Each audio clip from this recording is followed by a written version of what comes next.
Hello, Vasyl. It's fantastic to see you.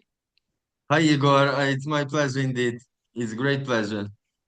I was so excited that you were appointed a curator of the next Berlin Biennale, the 14th Berlin Biennale, which is going to take place in 2027. I was super excited. I immediately wrote to you with congratulations. How do you feel at the moment after like 2 weeks after being appointed? How are you? I have to say that it was quite surprising for me too. Though, of course, I was informed about the news prior to the official announcement. But still, it kind of, on the one hand, it invoked in me so many emotions and political affects from the past, from our actually common past with you. I think we will talk about that. But at the same time, I am very challenged because it's a huge responsibility, not just for me personally, but I feel it also as a responsibility for the whole East European region. And I think it's so I basically treat this appointment as a kind of a truth, a genuine Zeitenwende, I would say. If there is any Zeitenwende in culture in Germany, this is it, I hope. Though it's not personal, but stricto sensu political, I would say. Okay, great. Yeah. Well, when I heard the news and I wrote to you with congratulations, I immediately thought that I would like to invite you for a conversation and thank you for finding time because I can imagine how busy you are, not only because of the Berlin Biennale, but also the Kiev Biennale, which is still taking place. We have an exhibition in Warsaw.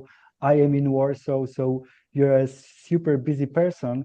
But, I thought to myself, wow, that's first of all. Second of all, we know each other since I don't know, 15 years. We have collaborated very closely for many years, but in the recent past, in a recent couple of years, we didn't have an opportunity really to collaborate or to have a decent conversation, although we met a couple of times on different occasions. Mhm. And I thought, wow, I would like to speak to Vasyl so much and ask him about so many things from the past, the trajectory which led him to the point where he is now. So I'm super excited about our conversation. And Mhm. if you don't mind, I will start with the like really historical questions. Yes, but let me also just give my feedback with regards to this kind introduction that you made. I so much appreciate this proposal, actually. But I have to say, when you suggested this talk, I've been thinking a lot about this kind of format from a methodological point of view, I would say. Also, in terms of the of our joint past, I think that I especially appreciate this type of dialogue. That we are so close colleagues, friends, and comrades for so many years, so that it's like a free flow sort of freestyling kind of exchange. But at the same time, I think that these type of references that you suggested, how we refer to our common past events, to our joint experiences, as well as with this new position of mine, I kind of think that I've been constantly thinking, and I'm also personally very much obsessed with the idea of time. And I was constantly thinking of a notion which in German is called Zeitgenossen, right? Those who are contemporary to each other, that we are in the same time, but at the same time we are comrades. And I think that this type of a talk that we are going to have is really very much about how to be friends with time, how to be contemporary and modern in a political, in a really fundamental existential sense. I really value this so much, just because pretty often I think those who are also claiming different progressive, so quote unquote, agendas nowadays are um, are basically sticking to the time, which, to quote the classic, is out of joint. I think that to have a proper navigation, orientation in terms of where we are at the moment and what time we are living in is really crucial. And this is really a great opportunity and the value to have this reflection with such a dear friend as you, Igor. Thank you. Thank you very much.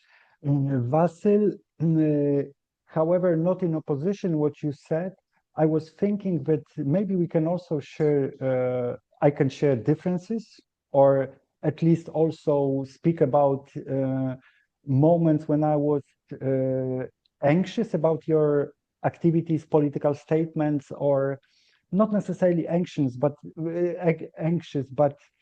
very interested, sometimes shocked, but nevertheless, I'm super happy. Although we met each other just a couple of weeks ago here in Warsaw at the opening of Kiev Biennale, the Warsaw edition, but still we didn't really have an opportunity to speak for such a long time, no? Exactly. Yeah. It was just very short. Yeah. Yeah, but I'm especially curious about these differences, which I think also very typical for the. I think yeah, because we've been tackling these kind of differences or kind of various trajectories, which I also perceive as something inscribed in the context that we are coming from, and that the varieties of these historical backgrounds, respectively, with regards to our countries. So I think especially this very much applies to the history of the region after the Second World War, I would say. Absolutely, absolutely. And in fact, I wanted to start with a question about Visual Culture Research Center, which was launched in 2008. And first, it was a part of the National University of Kiev Mohyla Academy, but it was at the same time it was an independent Yeah. center. And I wanted to ask you, do you remember what was your and your colleagues' idea or the role model to launch the center? What was behind it, in a sense of an inspiration, institutional model? Mm-hmm. Do you remember? It was many years ago, right? Yeah, it was 2008. Um, I would say that it was again a kind of a specific zeitgeist back then, that we were basically a bunch of people, mostly coming from the cultural studies background. Back then, I was still teaching at the cultural studies department of that university. So there were a bunch of people who were young teachers, but also PhD students, MA students, some bachelors, BA students too, and we kind of felt that to in a way, to paraphrase the book by Slavoj Žižek that I remember back then I read in Polish, published by Krytyka Polityczna, about communism or enemy at the gates. So about the letters of Lenin that Žižek interpreted with a kind intro by Sławomir Sierakowski. So it was a kind of a situation that we collectively, in a way, felt that there is a new type of knowledge already ready to enter the stage, but there was no institutional place for this new knowledge and theories, and as well as practice, to be inscribed in the university framework. So it was that's why it was in a way kind of an attempt to create a new space for this intersection of of cultural theories, critical social theories that had not been officially part of the university curriculum. At the same time, it was also very much overlapped with the situation around the Center for Contemporary Art, founded already in the 90s by George Soros as part of this Soros network of CCAs across Eastern Europe back then, after the crash of the Soviet Union and the Warsaw Bloc. And in a way, through that, we wanted also to save a unique space for art that was also part of the University of Kylyv Mohyla Academy, that the Soros Center was also inscribed in terms of the being part of the campus, basically. But at the same time, it was a time when a new wave of different student grassroots political activities became visible even in the mainstream in Ukraine. So our attempt was to create an institutional space where all these academic tendencies that had been repressed from the mainstream in the university, contemporary art discourses that had no proper place in the public sphere, as well as these new leftist milieus that were just emerging, could meet together and create something new. So therefore, it's been from the very start our kind of an unofficial motto of art knowledge politics, to create this intersection of different types of discourses that could work together and produce something new. So it was also so basically, and it was an attempt how to create an alternative space for knowledge and political production in the city of Kyiv. And uh, I think that also back then, like trying to look at that situation in retrospect, so to say, I really kind of feel a lot of commonalities with other contexts that we got acquainted later on, including the political critique in Warsaw, but also across Poland.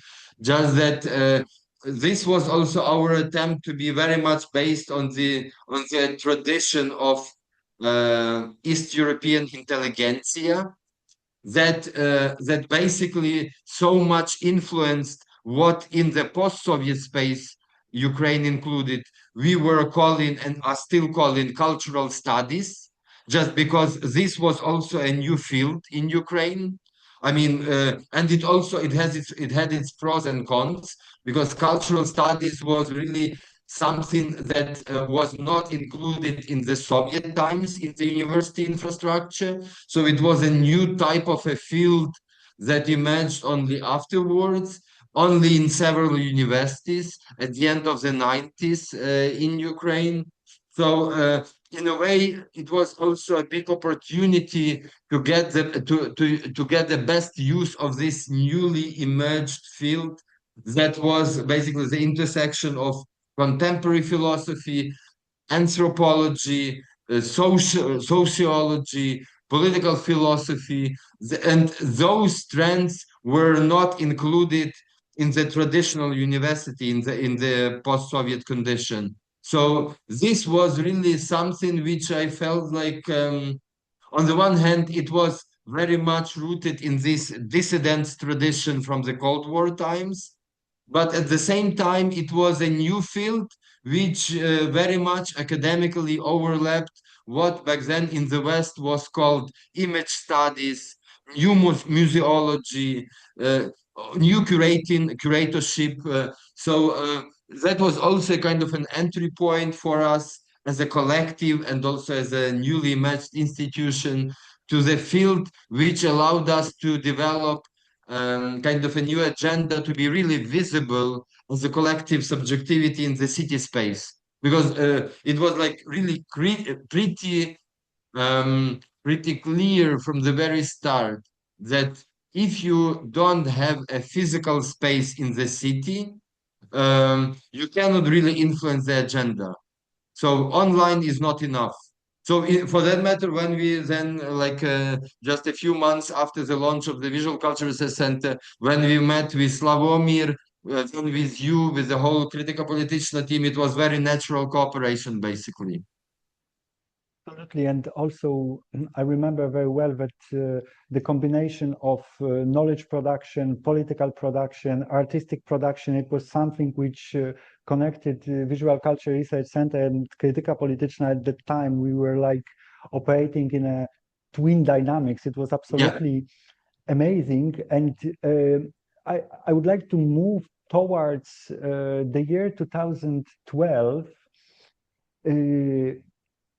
Many things happened in this year. So first of all, there was an exhibition, Ukrainian Body, made by you and your colleagues in the Visual Culture Research Center in Kiev, which affected, first of all, in the censorship from the authorities of the university and the closure of Visual Culture Research Center as a department at the university. That was the first thing which happened in 2012. The second thing was Berlin Biennale, curated by Curator and Jasna, and I had the pleasure to be a member of the team of this Biennale, and we also met there together with our colleagues from Spain, Italy. I am referring to especially to Spain and Italy because maybe you remember that you, myself, Paolo Do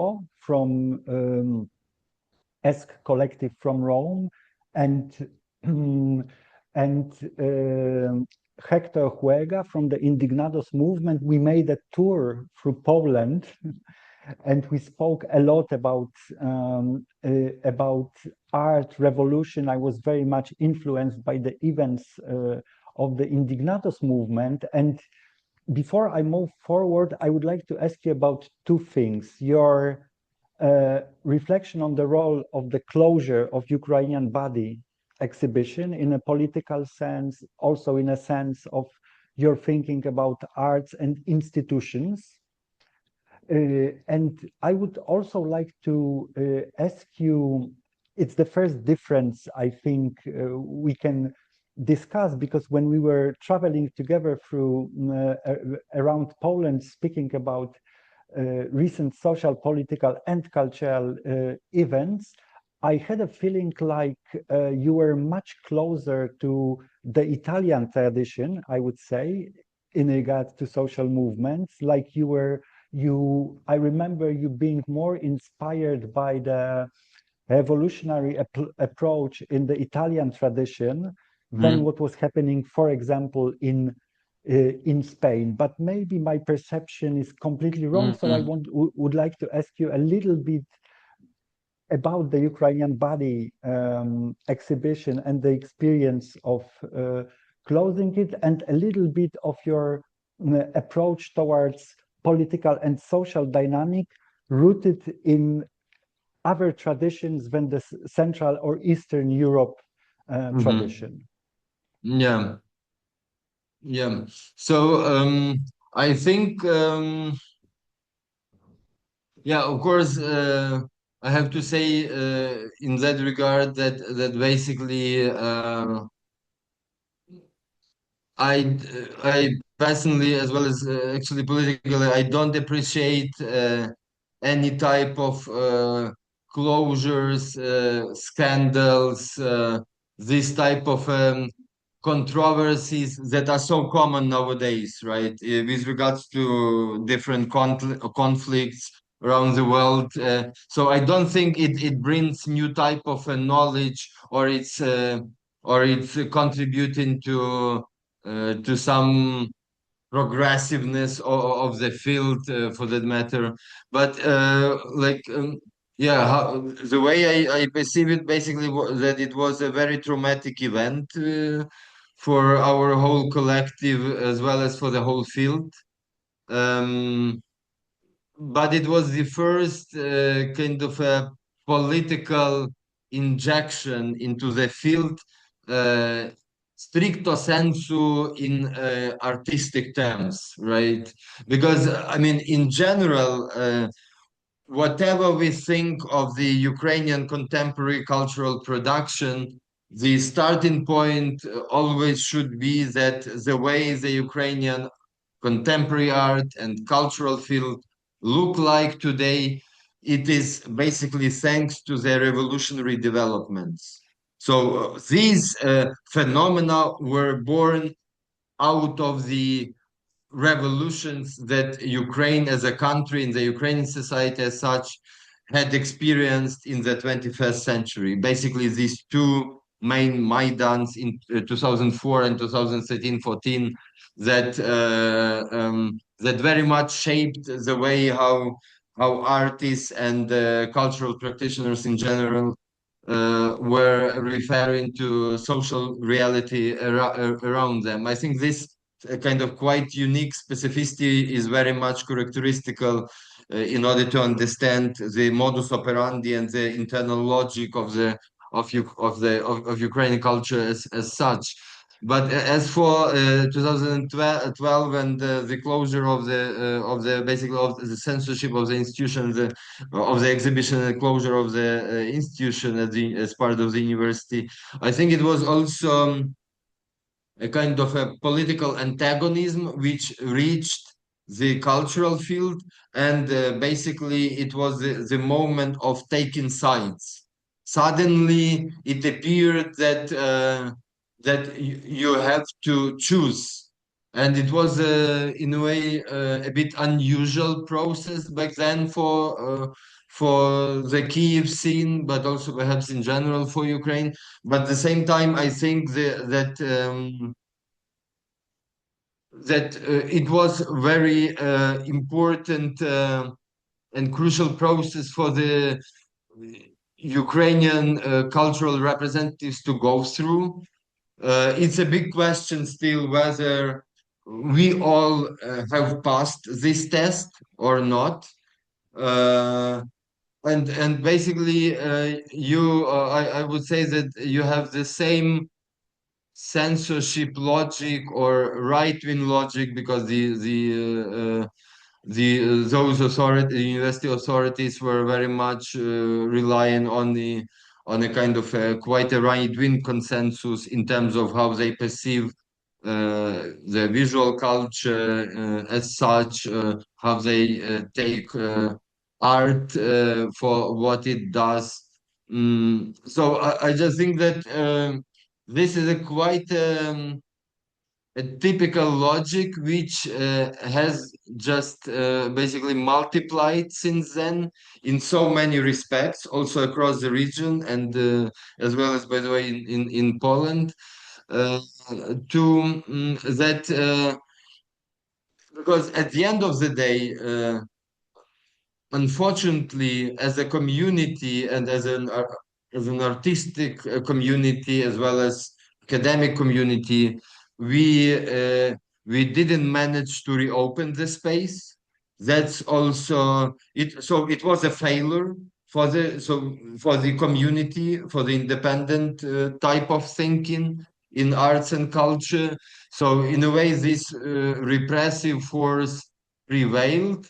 Uh, but at the same time, what was also what I find still quite strange is that basically not as a justification to close down this space, which again had been before the Center for Contemporary Art by Soros, right? That we kind of inherited as a visual culture research center and were active independently and together with the university for since from 2008 till 2012, so basically for 4 years. And what is also interesting that it became like like a very important extension of the university, where students, but as well as international guests, lecturers from abroad, were coming constantly and for a joint exchange that was quite unique in general for the university, but also for the Kyiv context.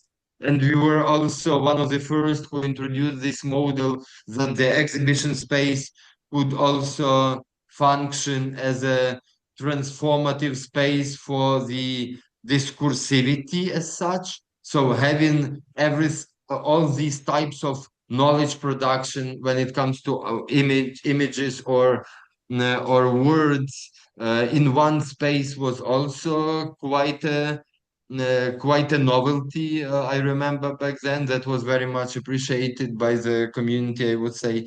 But what is particularly kind of weird was that basically when the university authorities closed down the space for art, they basically justified this decision with like saying that it would be the space for books as a book storage.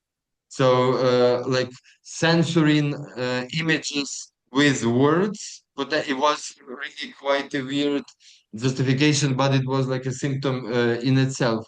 But actually, yeah, I think that it was if we did manage to reopen the space in the same premises, I think that would also have had a different impact on the development of the cultural scene as such. But unfortunately, we had to move to another venue, to the October Cinema in Kyiv afterwards. But that was also the moment and which involves the second question you asked with regards to the seventh Berlin Biennale curated by Artur Zmijewski, with also your involvement as well as the whole political critique team. Because it was basically the first time when I encountered the Berlin Biennale as an institution. Thanks to you and Arthur and the whole political critique, is just because Arthur had this idea back then that apart from the activities in Berlin as such, he had this model of different solidarity actions in many countries abroad. And basically, the reopening of our Visual Culture Research Center in a new location in Kyiv was basically the solidarity action inscribed in the seventh Berlin Biennale in 2012. And in a way, strangely enough, though I came to Berlin Biennale only later, after this reopening, but somehow it was very much in this model of this kind of wave of square occupation movements, right? That were taking place across the globe. That you mentioned Italy, Spain, but also, of course, very much concerning the Arab Spring in the Middle East, as it's called, but also what is called Indignados in Europe, also Occupy Wall Street. So funny, I mean, interestingly enough, I also think it was a right sense. Yeah, Arthur always has a very good nose to sense the political developments, that in a way this reopening was also in a manner of an Occupy movement, because the whole square during the reopening of the Visual Culture Center in this cinema was really like a type of an Occupy. And funny enough that it's only 2 years, basically a year and a half later, during the start of the Maidan, Euromaidan, that it became like a general political event. So I kind of, in retrospect, I think that it was like a kind of a proper foresight, or like a proper forecast what is expecting us. So in this sense, I kind of really feel that what I also personally appreciate, that I have been also very much always part of the developments that at the same time I can that I cannot control, but that are so much defining and are really very much progressive, also for culture, for arts, and for political thinking, particularly in Ukraine, but also elsewhere, that I feel kind of privileged in a way. I don't think that so many people actually have it in their lifetime experience. So in a way, it's of course very challenging times, especially nowadays with the catastrophic full-scale Russia's war against Ukraine and against Europe, right? But at the same time, I feel like that it's this revolutionary background was so powerful that I mean we can only judge about it because it was also not fulfilled, right? I mean, we don't know what would happen, what would have happened in Ukraine if not the Russian occupation of Crimea first, right? On the same day when the Maidan basically proved to be victorious. We don't know what would have happened in Syria if Russia didn't intervene militarily, right? We don't know what would happen in the whole Middle East, Europe, basically. So for that matter, I kind of think that this was really such a great and progressive opportunity that we can judge about it only in retrospect, only taking into account the harshness of the fascist political military reaction that in a way suppressed this revolutionary way. When this trip that we had with our foreign colleagues across different cities in Poland back then was also, I think, part of the same spirit. So I'm really kind of I'm even I'm tempted to say that I'm in a way Hegelian here. I start to believe in the spirit of history, you know, in the logic of history. So of course I am not, but I'm not Hegelian in this sense. But I kind of think that this type of logic uh, is worth taking into account, especially in this dark hour of today. Uh, Thank you. I would like to, in a second, also speak with you about your concept of revolution, because at some point I have a feeling like it crystallized itself according to what was happening in Ukraine, but also somehow in tension, if not opposition, to what was happening in Southern Europe, or yeah, southern part of so-called global West. But before I go there, I would like to ask you, come back to 2012 and the seventh Berlin Biennale, and ask you about your at that time your concept of artistic and political production, because I have a feeling like. Of course, we come from the same family of activists, curators, and academics, very much involved in the political action. I was, as you know very well, very much inspired by the practices of Artur Żmijewski, and for some years I was his close collaborator. And what I really appreciate about Artur's concept on political art was that as if he was believing at that time, I mean, from 2007 to 2012 or 2013, that the political influence of art can happen only if art stops existing, in a sense. It becomes activism, it becomes political action, and so on, so on. And I remember that at the time your vision was a little bit different. Maybe if I'm wrong, please correct me. But I had a feeling, and it had something to do with Visual Culture Research Center, as if you were saying in 2012 in our discussions, in your conversations with Artur, hold on. We need to keep the visual or aesthetic characteristic or specificity of artistic production, because if we focus only on the surface of action, activism, and so on, it's possible that we do not understand the deep dynamics of social and political processes, which can be visualized only by artistic production of a particular aesthetical sense.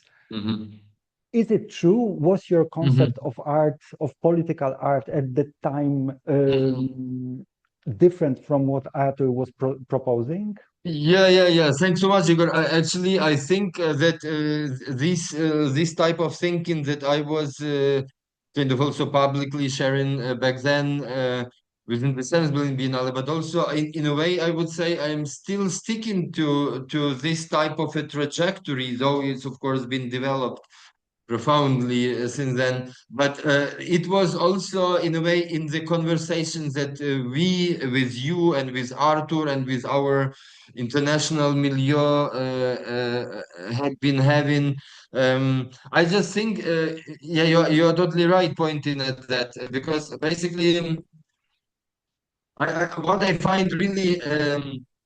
I was really in on that position back then, and still kind of it just became even more mainstream, I would say. But what I find really quite suspicious is how easy and how it became a sort of a commonplace nowadays, especially nowadays, over the last years, that even you can hear, this type of argumentation even from the top EU foundations. They now, it's like it's not just mainstream, it's a top elitist sort of approach that is so widely shared when people and these functionaries, in also in a good sense, and it's our task also to work with that, I believe, also as those who are trying to think politically in arts as well. When they start to pose this question, what art can do to bring about a political change?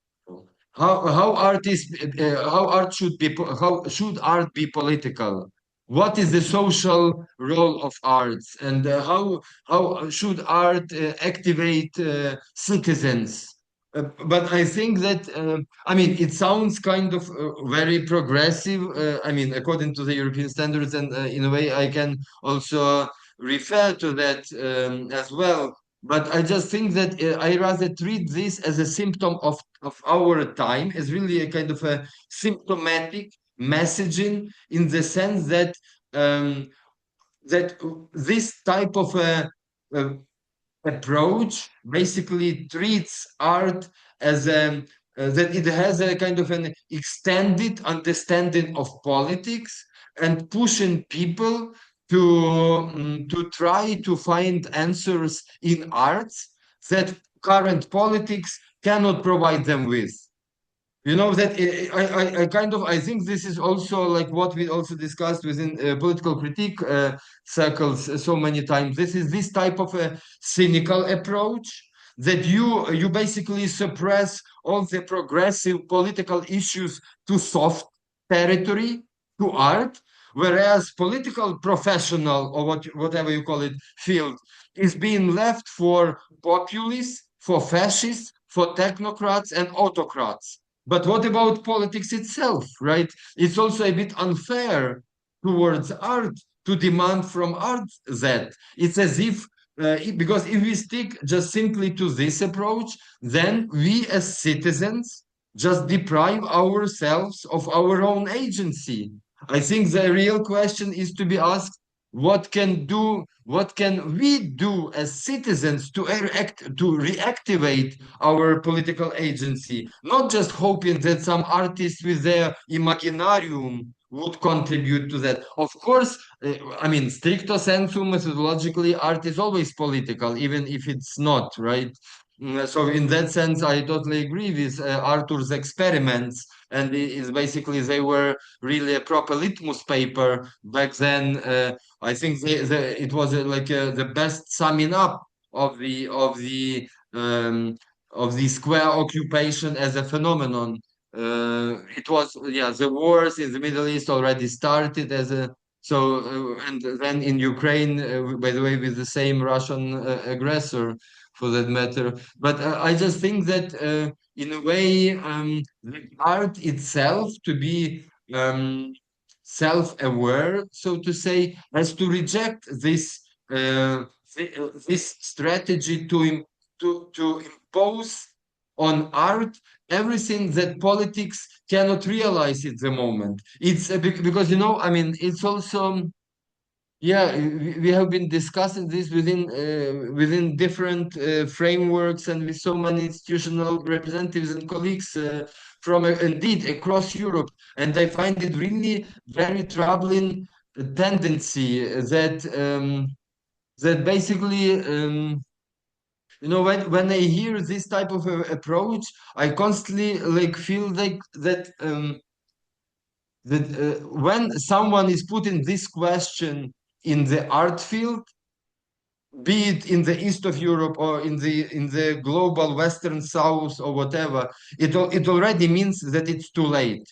Because when such a harsh right-wing politics hijacking the agenda, imposing a new agenda, respectively, comes to art, it means that we are done. I'm sorry, right? I mean, it means that we are so much late that we couldn't protect, because if it is already in arts, then we have no chance, right? It requires such a big effort to to reject and to reorient and to restart the artistic field on a proper basis after this hijacking. That it means that political field has been already suppressed by these tendencies. Then it's already coming to art, and then we have nowhere to escape.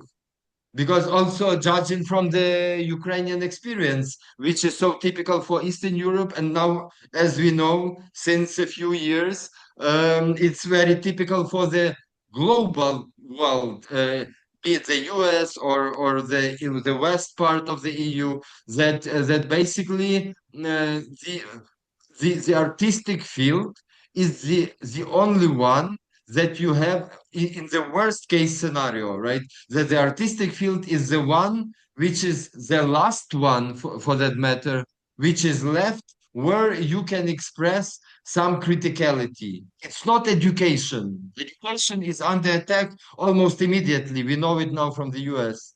But it is only arts that is left. If they are not left, I mean, it's we have to start a new society in a way to relaunch it in new, because in Ukraine it's been always like that. I mean, especially yeah, given the all the revolutionary developments. So in this sense, I kind of very much share this politicality in art, but I also think that as they say that when politics fails, only art can fail. I think for the political art, it's a proper position to reject this and to say the opposite. When art fails, only politics can help. It should be imposed on politics, not just on poor artists who have been like sort of like multi-handed creatures. Going around here and there and serving for so many purposes when because it's also I treat this also stricto sensu sociologically that art is a particular field in our society, so you cannot just because you fail in one field like politics, you cannot just repress and outsource the urgent task which are the task of that particular field to the other field, because otherwise it's very one-dimensional. It's very sad story for a contemporary society, I think, that only art has to do philosophy, politics, progressiveness, LGBTQ. I think that it's the whole society that should be committed to that, not just arts. I mean, it's just because I so much love arts, I think I think it's very much also what Krytyka Polityczna has been doing, like this type of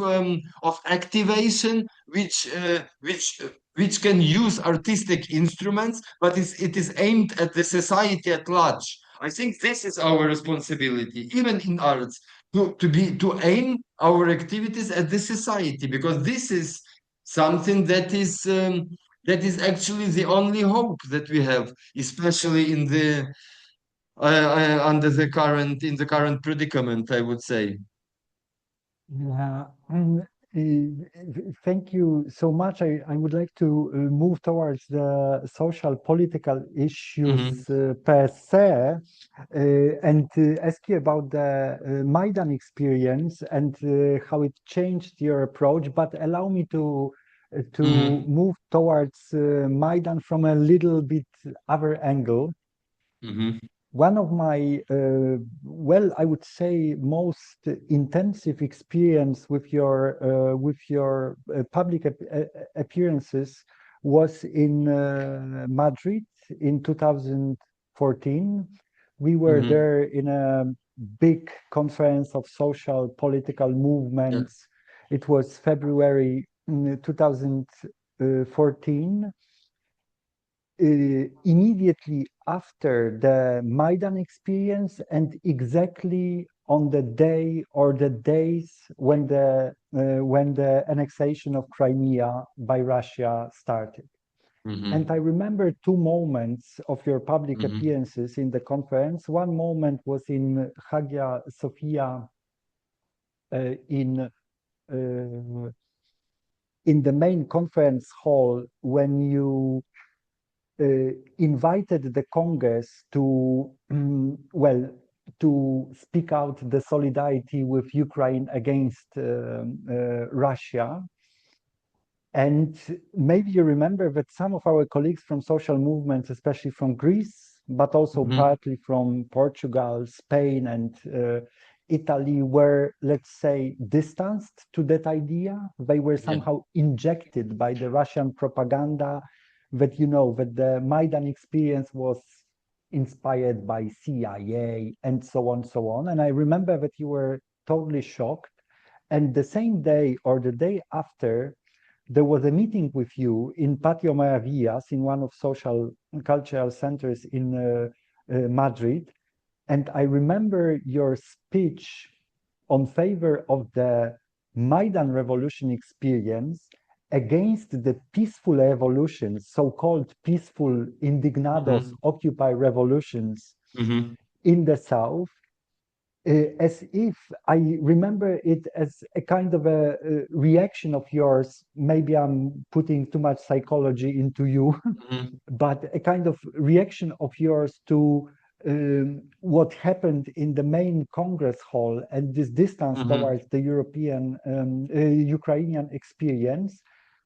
But I also thought that, okay, it's another concept of revolution. I remember you saying, look, the occupations, democracy, peaceful approach, it's super interesting, but what we went through in Ukraine is a violent, truly revolutionary movement with dead bodies, and this is what revolution looks like. And I would like to ask you about your, well, to be honest, about your concept of revolution and the violent aspect of politics, or the revolutionary politics. Yeah, thank you, Igor. I mean, it's really, I also remember those moments, actually. I think you portrayed it, quite correctly.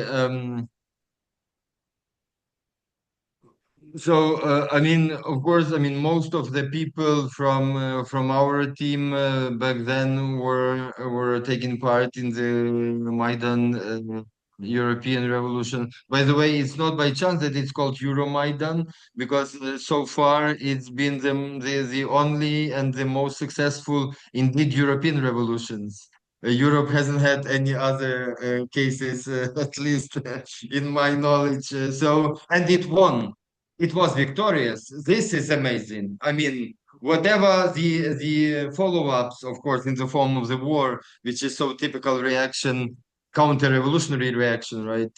Also historically for Europe in particular. But that revolution is winning is already something. It's not very often, even in our histories that we know over the last basically centuries. So it can happen, and it was the case in Ukraine. I'm really happy that I was part of it, yeah.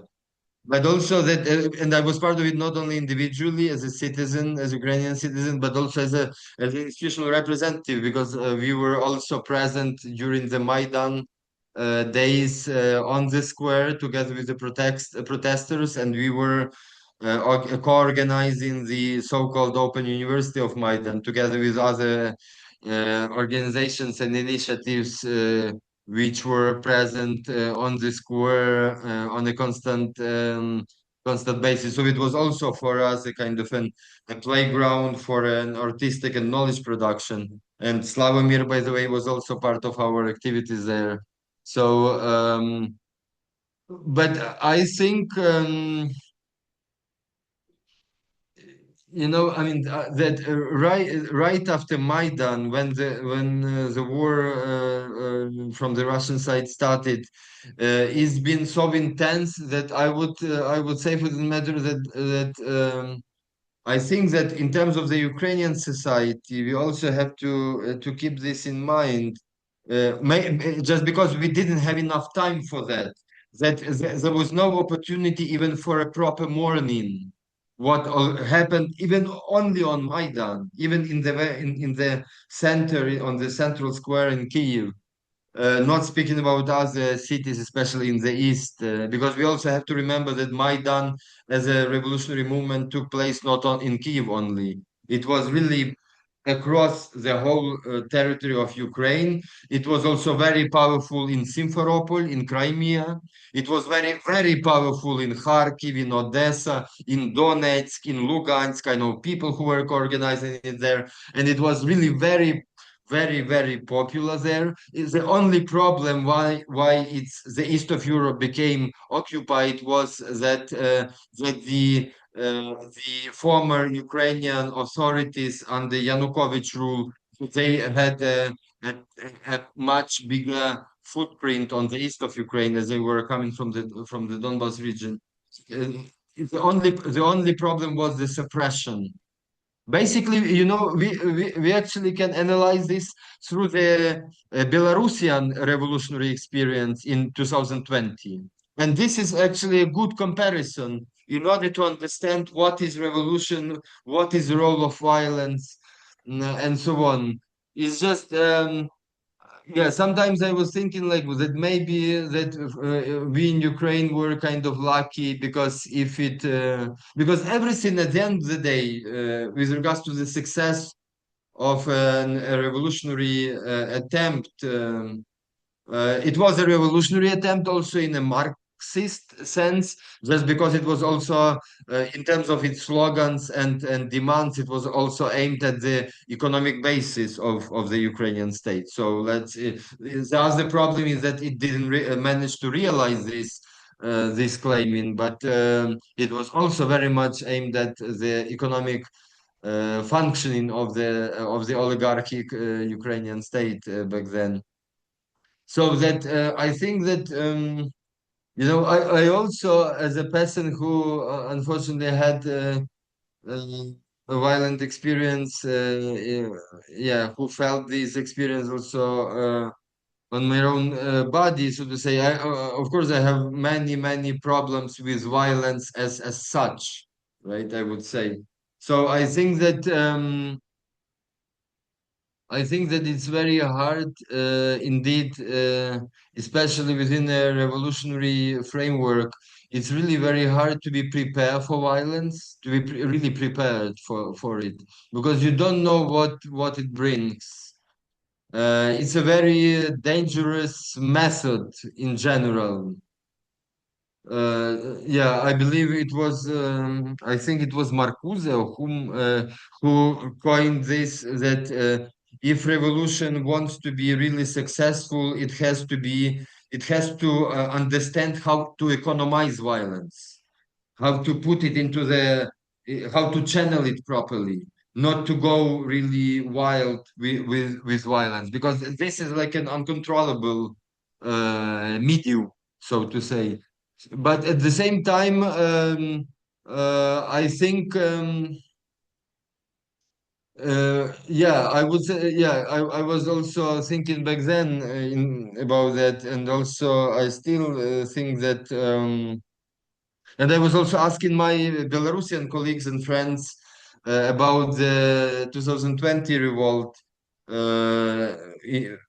Yeah, about this violent component, which they basically didn't have, and it was very easy to suppress. Um, so I basically think that a proper revolutionary action, in order to be called so, should be taken in a proper space and in a proper time. So this kind of placement and timing are really crucial for making the revolutionary attempt to become successful. And we also very well know this from the October Revolution, right, 1917.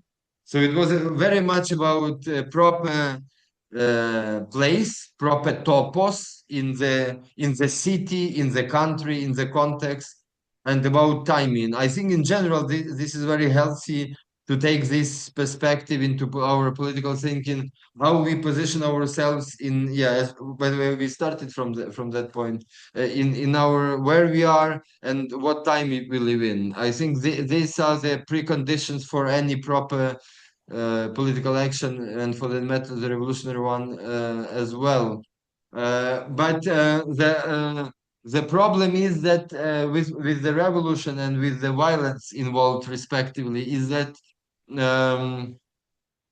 at a certain stage, any type of revolutionary development unavoidably meets violence.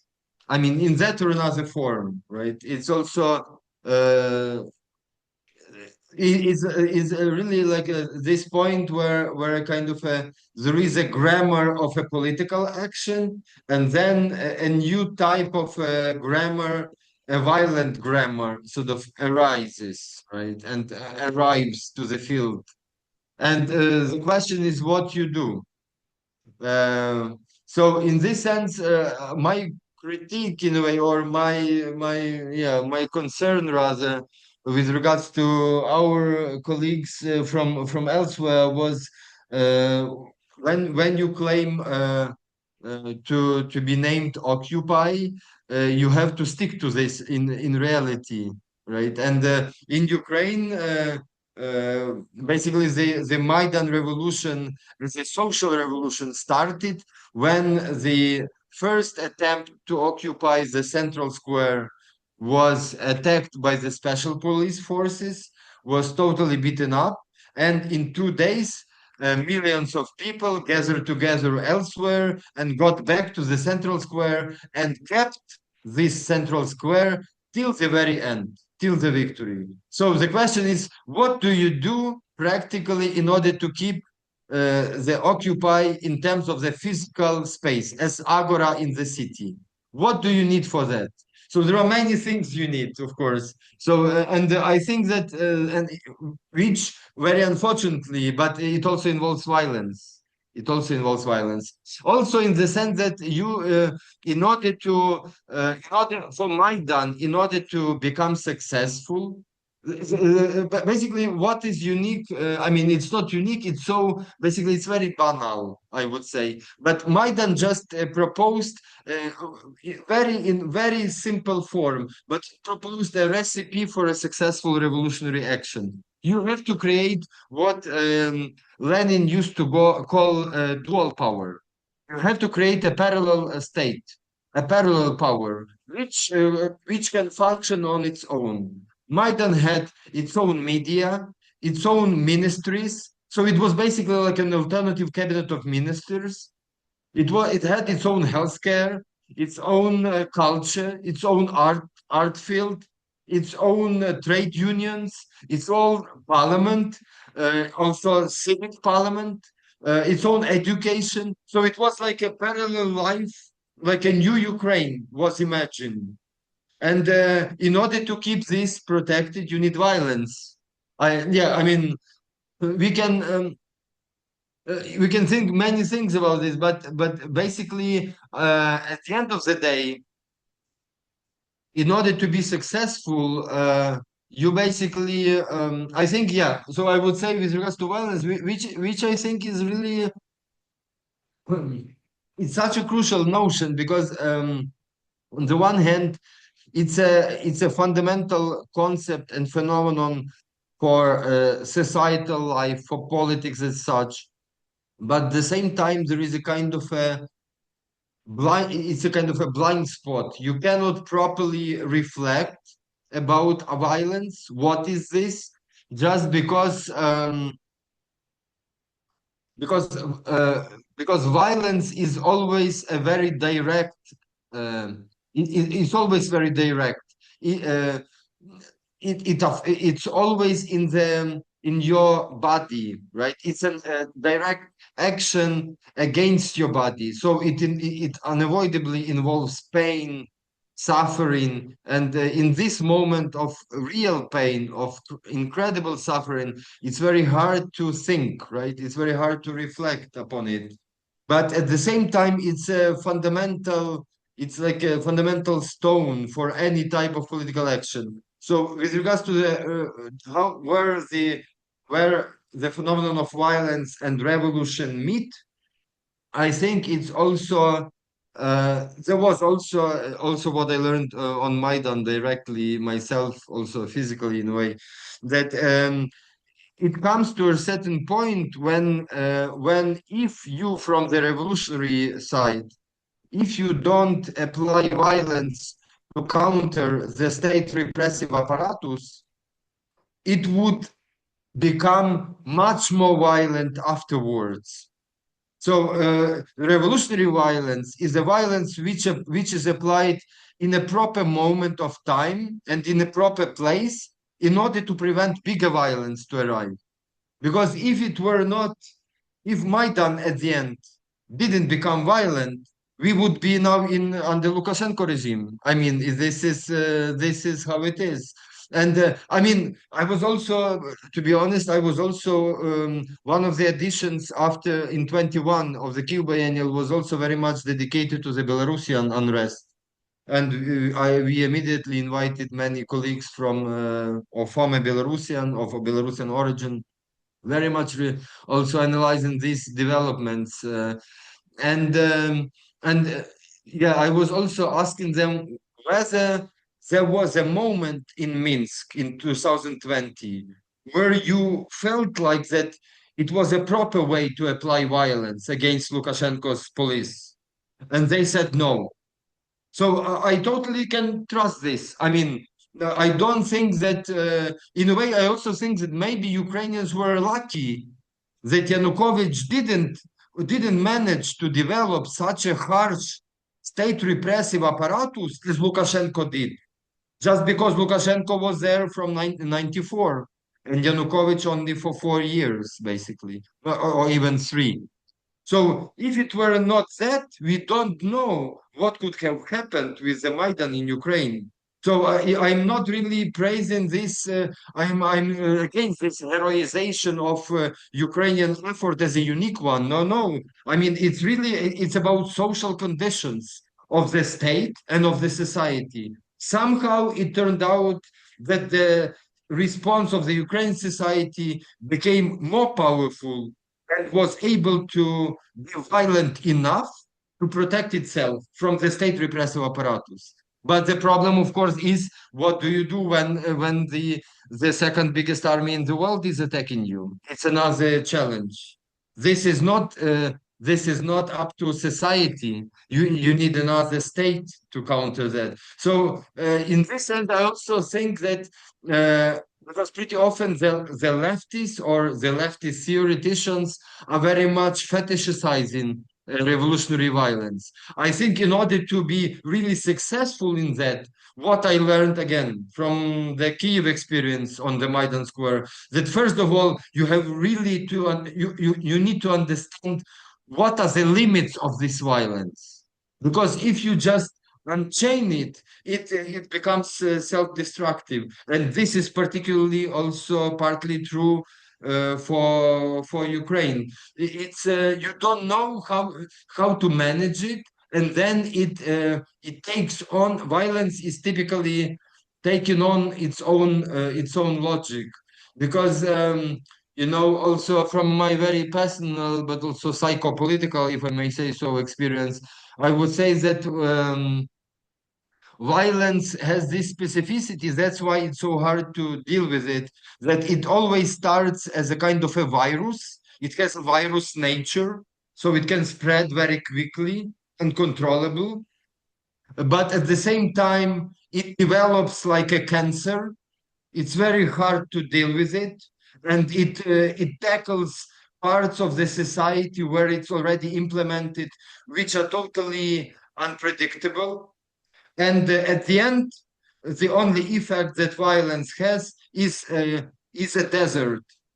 It creates a desert out of society. So it's very dangerous. I mean, in general, I'm against violence, of course, but but again, it should be framed and should be limited. The knowledge how to do that is a $1 million question, of course, as they say. Thank you. Would you say that the Maidan experience somehow formed you in the most substantial way in a political, existential, but also Yeah, intellectual sense? I am asking about yeah, it because, of course, before 2013, 2014, you already had many very concrete approaches, ideas, experiences, and so on, so on. But I remember that after the experience of Maidan, first of all, I remember very well the volume of Political Critic dedicated to the Maidan experience, and our also meeting in Warsaw, where the entire Visual Culture Research Center team presented it to the audience, and then it evolved somehow into the Kiev Biennale, and with yes, its first edition in 2015, which was entitled The School of Kiev, and in yeah, principle was a manual how to, you know, yeah. how to boil a revolution or a radical social political Hmm. transformation. So would you say Yeah. that the Maidan experience was the one you put in the center of your formation, political, existential formation? I think so. Yeah, yeah, you're totally right. It's also a kind of a personal formation as well as institutional and very much political too. Yeah, I also remember this also feeling of mine, how that in a way you have a really unpredictable, totally unpredictable, unprepared mass social movement which achieves something. I mean, even I think without that point, that it was a general feeling of the Ukraine society. We did achieve this. We did it. It is possible. The impossible is possible. Come on. This is like a political dream. Whatever happens next, of course, I mean, this is the biggest, the other challenge. But the process was closed, really, philosophically, even politically, right? It had a starting point, it had an end, and it was closed.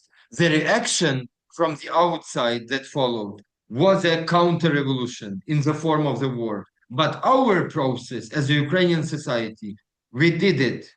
And I think without that point, we wouldn't be, as a Ukrainian society, as well as the Ukrainian state, simply wouldn't be able to resist against the Russia's war for so long. Because it's really, I mean, I think it's very healthy in general for people that somehow we were so much interconnected.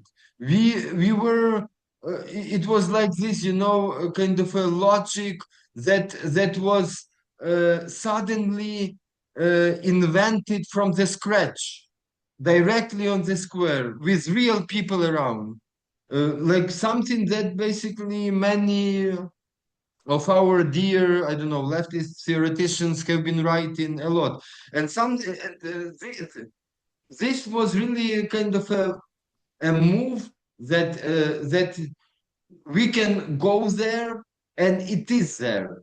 And so it was, I think, something that very much formed the Ukrainian sort of part of European, pan-European feeling. And it was also aimed at Europe. It was also very important. So it might sound now, of course, that it's a kind of a naivete to have these kind of abstract, optimistic hopes about Europe. But at the same time, I still think that it's very important for political healthy thinking to keep some utopianism, because I mean otherwise we would be just really operating in a very cynical framework. So and also that something which seemed to be totally unachievable, we managed to achieve. It was really, I think, a very important sort of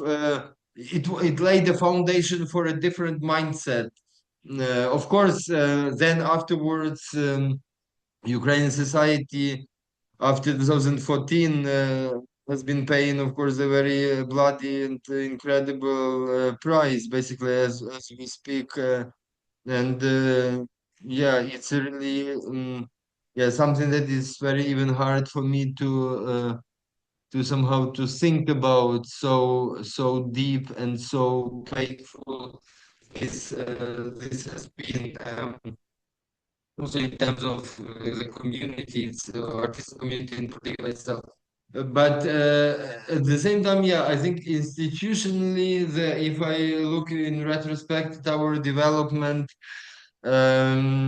it's in terms of the publication, basically, it was the last issue of the Ukrainian edition of the Political Critique magazine that we published, which was called "We Have Nothing to Lose Apart from Our Maidans," which was in Ukrainian a kind of a play of words, because Maidans and chains, which is of course a paraphrasing of the famous expression that we have nothing to lose apart from our chains. But they differ in Ukrainian language just with one first letter. But it was also kind of a very sincere claim back then. But somehow I think the very idea of the Kyiv Biennial as a new forum, which could potentially fulfill the Maidan inspiration in the field of culture, was also very much influenced by our collective experiences on the Maidan Square. And basically many formats that we embraced then within the Kyiv Biennial itself were very much kind of politically motivated or involving those sites and places that have been always having these political traces or marks on them.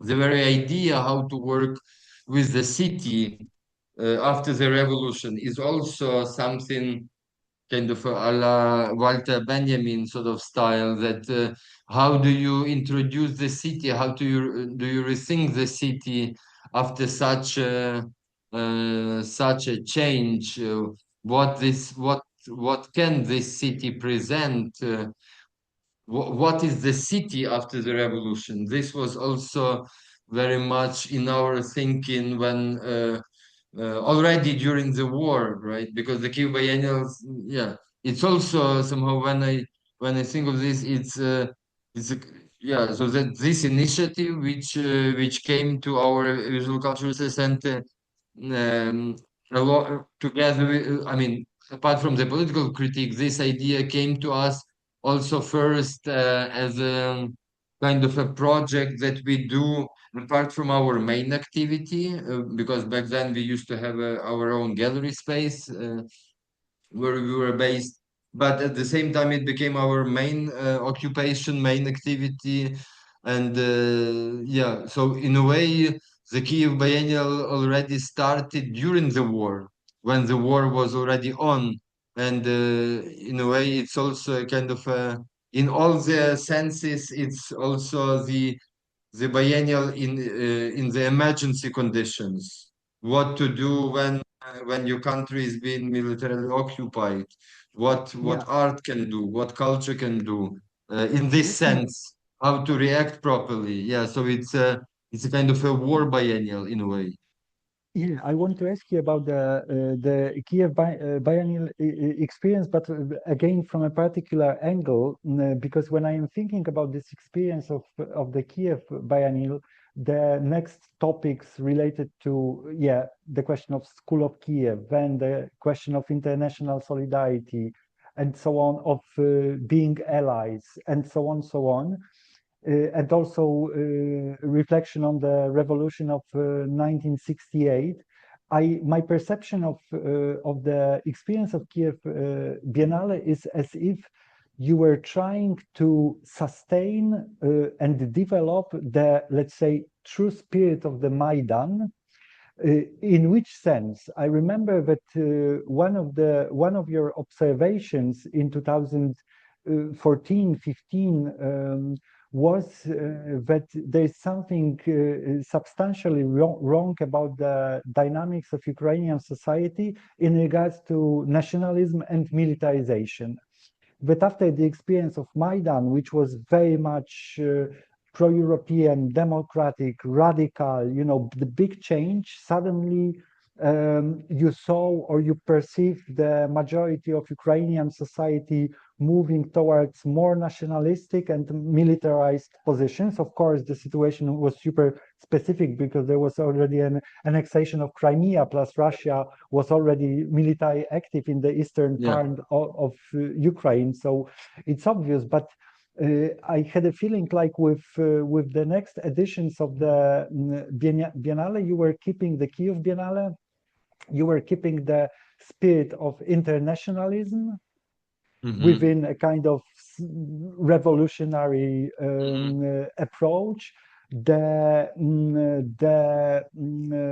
spirit of democracy, the spirit of some kind of radical form of solidarity and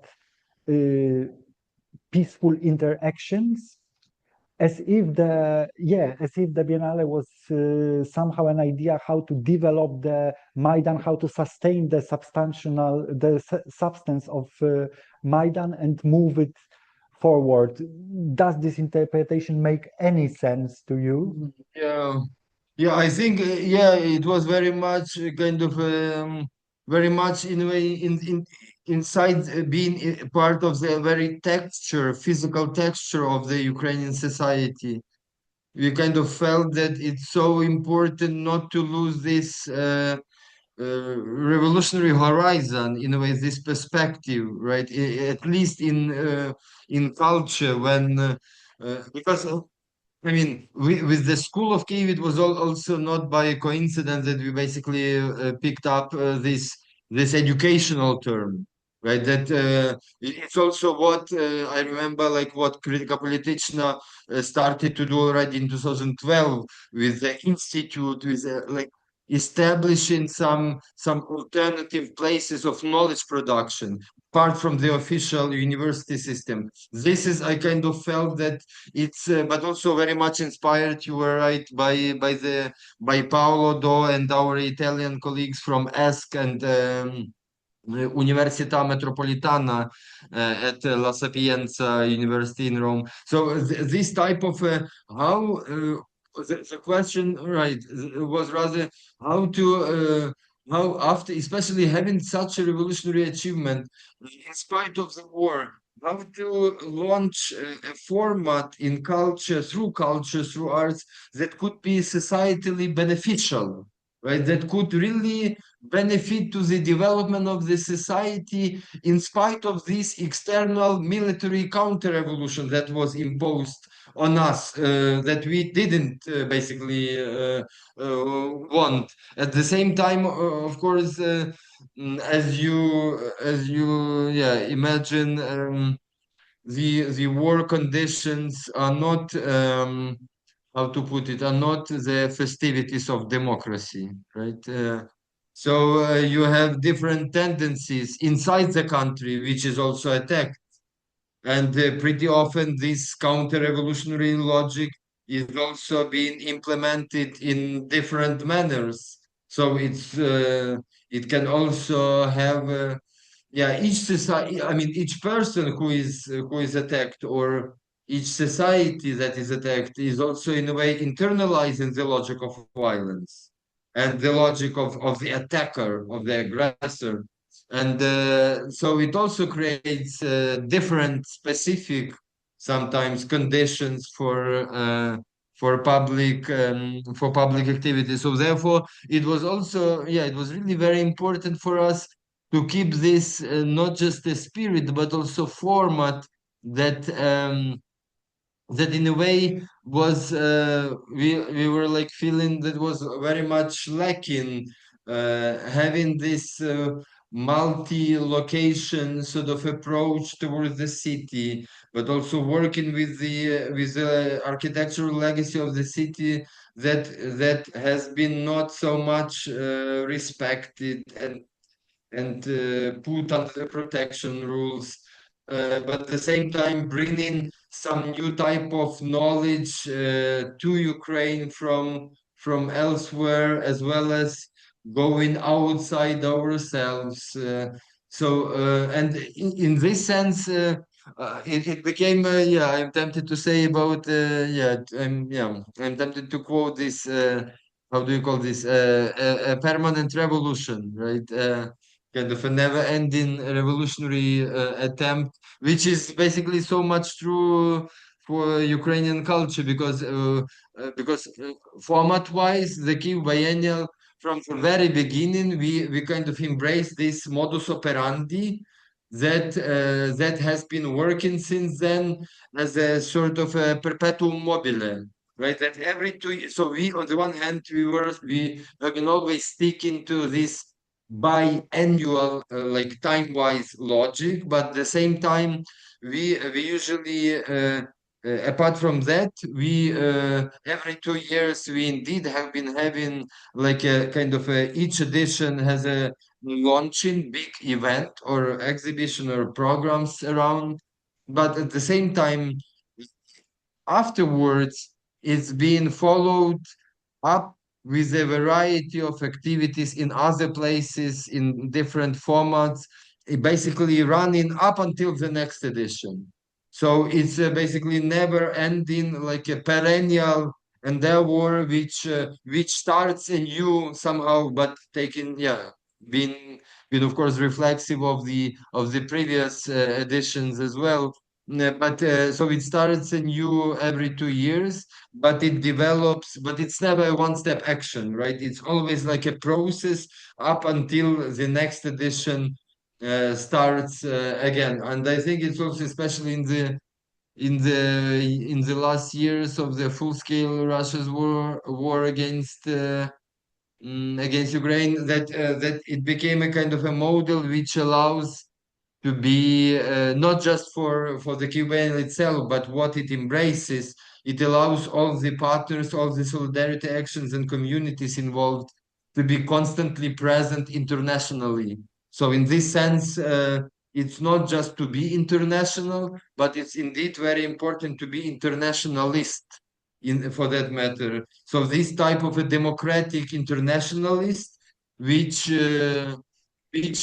the current form of political democracy, typical pretty often, but not often, not everywhere to our societies. I think that this form of democratic internationalism is very much required for a proper reform of the democratic nation state-based systems. This is what is lacking. So in a way, the Kyiv biennial formats are trying to present this as an ongoing um, potentiality, but at the same time, in a way, trying to perform this in different locations through artists and through discourse. Yeah. Going to be an interesting meeting. I mean, the Kiev Biennale and the Berlin Yes. Biennale, because Kiev Biennale was one of the first totally independent biennales, together with Off Biennale in Budapest, together with Warsaw Biennale and the Prague Biennale, the Mhm. Mother of Art. all of them organized in a completely autonomous way and independent. Or Warsaw Biennale, at the beginning, it was a public cultural institution, but then it also transformed into an independent format. And you also created a East European Biennale Alliance with those 4 biennales plus the events, the artistic events which are happening in Riga, as far as I know. That's and true. I am wondering, because also I remember very well the discussions about in 2015, 2016, when you launched the Biennale, that an oppositional Biennale is needed, but the Biennale as a format is completely dead. It's about tourism. It's not anymore about art or influence towards the society, and the alternative format is needed. And one of the forms of this alternative format was, first of all, an international dimension. So the fact that the Kiev Biennale is happening simultaneously in many places in the world. And second of all, what you mentioned, the Biennale doesn't mean that there is an event which happens every 2 years, but for the 2 years, there are permanent events happening. And do you already have a kind of how do you say, how can I call it, a kind of image what is going to happen in Berlin in 2027, or it's much too early and I shouldn't ask? Yeah, I kind of do, but it's really somehow, since I'm also involved in both the Kyiv Biennial and the Berlin Biennale, and basically the next iteration of this of the 6th Kyiv Biennial cycle that we had this year, including in Warsaw Museum of Art, will be taking place in Berlin next year in 26. So I also had to and have to myself to differentiate how I approach these 2 frameworks. But I think that I hope that I will be also having an opportunity to speak more in details with you and with the team, as well as with Arthur, about some concrete ideas.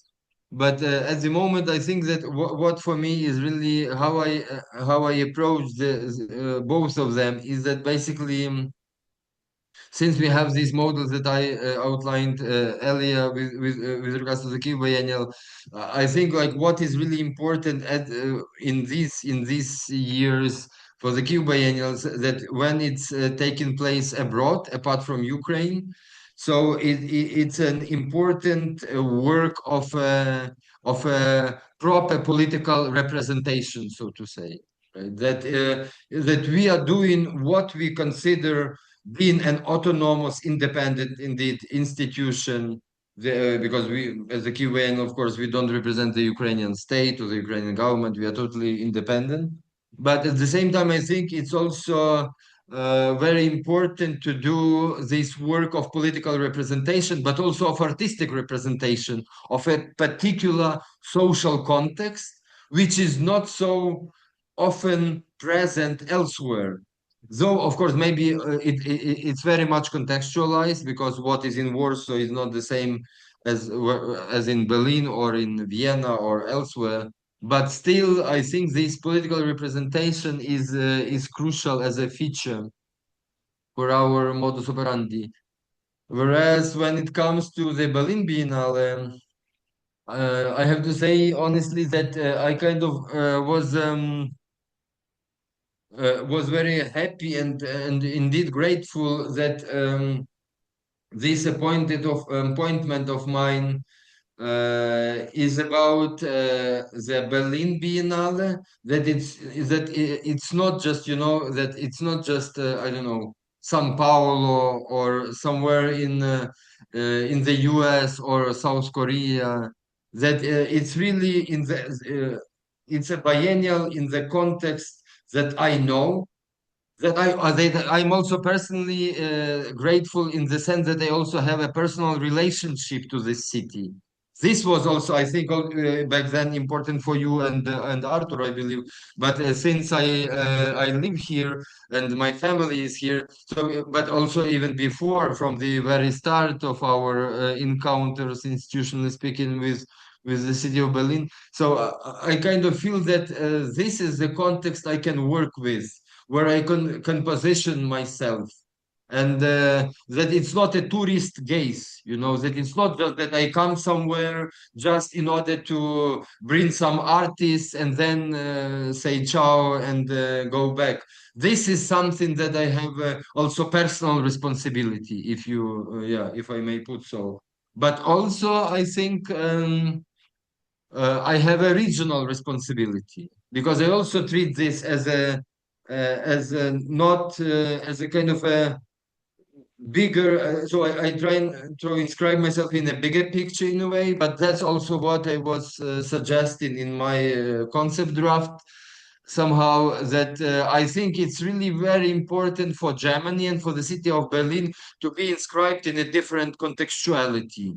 That is very much lacking here, in spite of all the trends but this goes beyond fashion. I think Berlin is part of Eastern Europe the way we think of it, and it is to a certain extent you have some attempts to reflect on this, but this is so much rooted in terms of the newcomers who are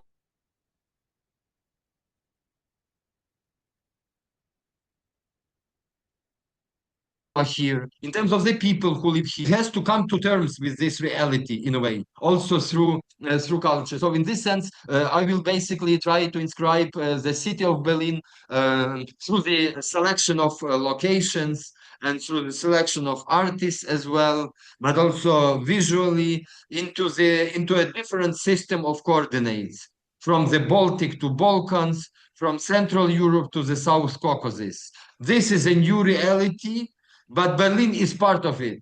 And Berlin is a very much Eastern European city in so many respects. So I think that I will try to, in a way, to bring this agenda to here, so that it can somehow naturally coexist later on.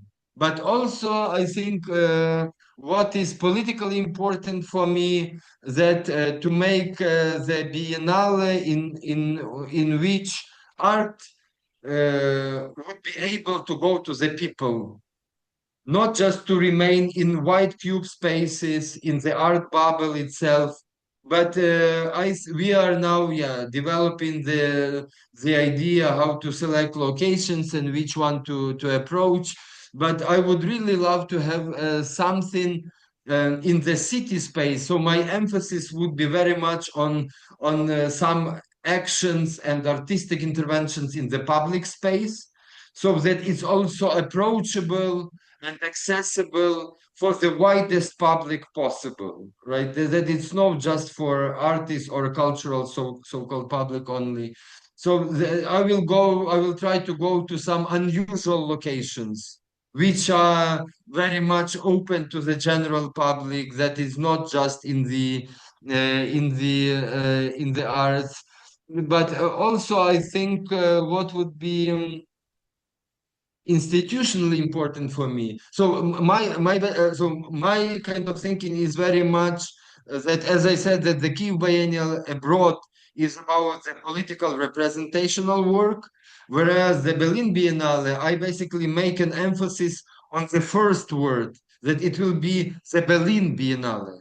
It should happen, it should take place across the city, not just in the selected locations in the Mitte district, but really across the city, accessible to the general public. But also, when I think of the Berlin Biennale, I kind of, uh, but it's also kind of my methodological sort of approach towards the format of Biennale as such, which I'm really very curious about. I've been thinking a lot about this.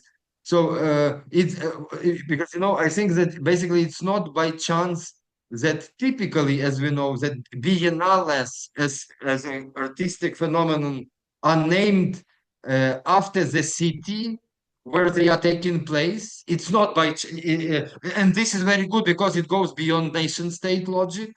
because the cities are usually much older than nation states, right, that we know today. But secondly, what is also important, I believe, is that Biennale, in its this very term, like it prescribes a temporary logic, right? That it's temporary because it's biennale, biannual. But at the same time, as it's very much connected and named after the respective city, it has a long run responsibility. Apart from its temporary nature, it has a long run, at least in my view, it should have a long run outreach.